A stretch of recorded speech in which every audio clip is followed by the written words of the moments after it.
Hello दोस्तों, आप लोग कैसे हो। मेरा चैनल पब्लिक का पीएच क्रिएशन पर आप लोग का स्वागत है। आज मैं आपको दिखाने वाला हूँ कि कैसे एक आप डीएसएलआर के द्वारा पिक उठा सकते हैं।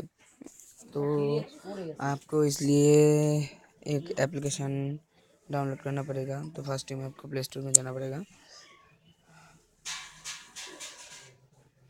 प्ले स्टोर में जाके लिखना पड़ेगा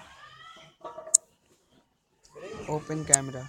ओपन कैमरा लिखने के बाद ही ये जो कैमरा है ये चला आएगा। आने के बाद ये जो कैमरा है आ गया है। ये जो कैमरा, ये ओपन कैमरा, इसको आपको डाउनलोड करना पड़ेगा। डाउनलोड करने के बाद इसको ओपन करेंगे। ओपन करने के बाद कुछ ऐसा इंटरफेस आएगा। तो आप देख सकते हैं कि ये कैमरा थोड़ा प्रॉब्लम हो रहा है। तो ये जो है फोकस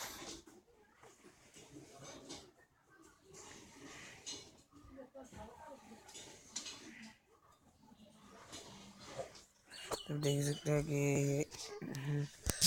ये कितना अच्छा कैमरा है। आप डाउनलोड कर लिए और इसको यूज़ करें कि आप बहुत ही अच्छा और बहुत ही सक्सेसफुल डीएसएलआर पिक उठा सकते हैं।